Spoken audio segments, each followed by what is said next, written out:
Welcome to another episode of How'd We Gay Here. I'm your host, George Azar. As mentioned in earlier episodes, the Stonewall incident led to mass activism in the LGBTQ community. Many organizations sprung up, tackling issues from systemic racism to discriminatory practices in the healthcare and housing sectors. Gay rights gained much traction with the help of other liberation movements, such as the civil rights and women's rights movements. The history of gay liberation is quite complex and, unfortunately, left out many individuals in the perceived struggle for acceptance among the powers of the time. Contending with stigmas of mental disorders and derangements, leaders of the gay liberation movement contrived different approaches to reach acceptance on a grander scale. Finding the cause of transgender and minority interests too monumental, some organizations focus strictly on gay and lesbian issues with a central focus on acceptable homosexuality. The Gay Liberation Front was one of many organizations that sprung up from the Stonewall incident. Its origin defied the status quo of the time, being inherently anti-capitalistic and anti-imperialist. Seeing how the capitalistic structure favored more white, cisgender, straight people, the GLF decided to attack stereotypical norms of the time by advocating for women and black people in the LGBT community.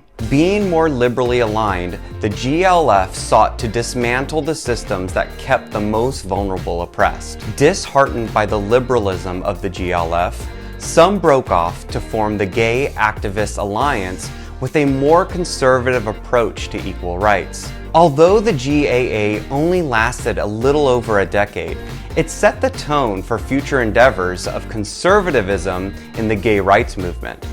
As the AIDS epidemic emerged, this too gave greater way in narrowing the representation of minority groups within the gay community.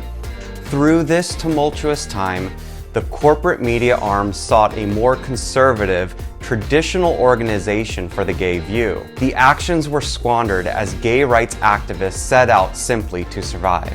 The Human Rights Campaign was founded in 1980 as a lobbying organization for gay rights. After a decade of hard work, HRC emerged as a leader in political advocacy as it became the corporate media's primary inquiry for the gay view of the 1990s. HRC worked endlessly to lobby influential politicians and celebrities to support gay rights initiatives towards equality. A negative effect of their specific initiatives was that gay and lesbian rights were the only two groups being considered. In an era that required acceptable forms of homosexuality, transgender and minority rights were left out of the fight for equal representation. HRC set out in the 1990s to attract corporate sponsorship for traditional gays and lesbians. This meant that more expressive members of the community were not included, most notably transgender, minority groups, and poorer members that made up the LGBT community. HRC focused on specific political initiatives with the intent to influence the influencers. Today, the Human Rights Campaign has evolved from its narrow-minded origins to include all members of the LGBTQ community. But it's worth noting its origin to understand its evolution. The history of LGBTQ liberation was forged out of great intentions, while also taking into consideration the cultural appetite for LGBT rights of the time. We must be mindful of the cultural context for which our forefounders were placed. Organizations like GAA and HRC made monumental improvements by opening the channels for political representation. It would be a disservice to diminish their initiatives due to what they didn't get done, but an inspiration to us in the modern era to do and be better.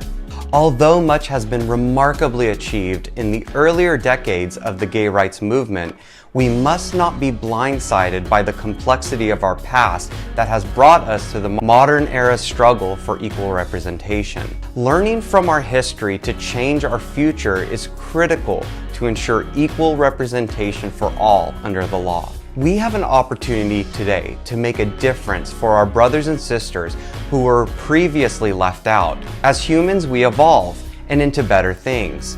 With all that is happening around us in local, state, and federal politics, it's more important than ever to fight just as hard for the transgender and minority communities as our founding siblings did for our liberties as gay and lesbian people.